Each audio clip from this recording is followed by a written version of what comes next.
So in these passages, we encounter Jesus reflecting on the tension that exists for people of faith, because one way to think about it is we are citizens of two different kingdoms.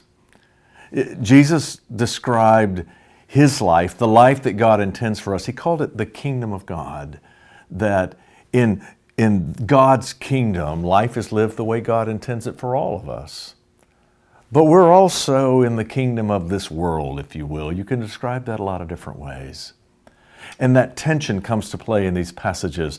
There were those who came to Jesus. They were trying to trick him. They asked him a question that was a live question in his day. Taxes. They had a coin. Should they pay their taxes to Caesar or not? Some said, of course, we're part of the Roman Empire, we should pay those taxes. Others said, no, that our loyalty is to God and God alone. So they were trying to trick him up. They were trying to trip him up because they knew that no matter what he said, there would be some who would disapprove of the answer. And Jesus said, show me the coin on which the tax is paid. And so one of his questioners gave him a coin, and it's like currency of every time. There are images there. There's statements of its origin and its purpose and its loyalty. This one is of Washington. The one they showed Jesus had the emperor's head on it.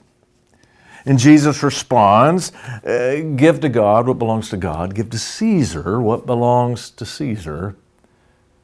You can take that to say the image of Caesar is on the coin, so let him have the coin. But where's the image of God? That's on you. We are all created in the image of God.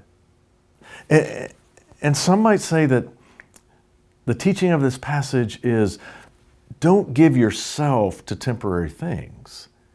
Give yourself to ultimate things. You are created in the image of God, so give yourself to God. I think that's right, but I also think it's too simple.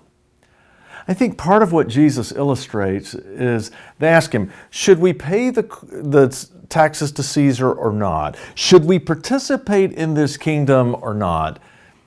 And he says, show me the coin. And they had the coin.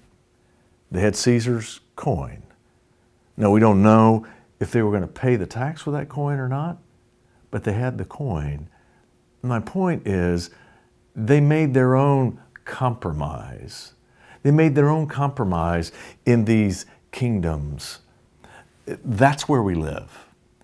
We live with divided loyalties all the time.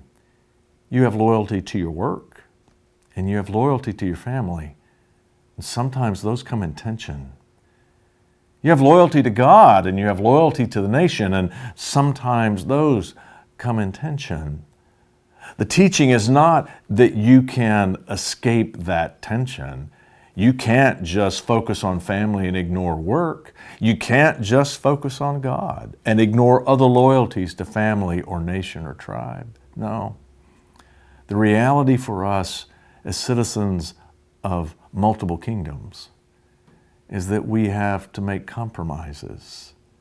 Compromise is unavoidable. So the question this raises for them and for us is, how does your faith influence your other loyalties? How does your trust in Jesus Christ influence your loyalty to work, influence your loyalty to family, influence your loyalty to nation, influence your loyalty to American culture? How do those other goods to which we are loyal, how does our faith influence our engagement with these other demands? We make compromises.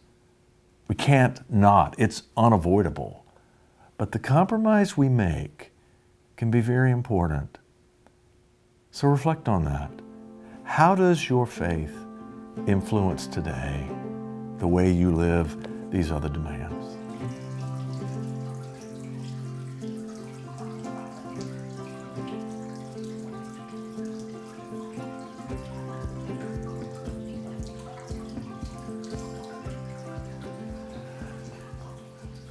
So then Jesus turns to a difficult conversation. It needs some explanation. Sadducees came to him. Sadducees were a group of practicing Jews who, as it says in the text, they didn't believe in resurrection.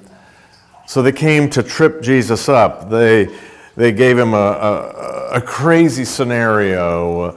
A woman is married, her husband dies, leaves her childless. Part of the ancient practice was, or the ancient law was, that if a woman is left childless when her husband dies, then the husband's brother should marry and have a child with the widow, that the name would carry on.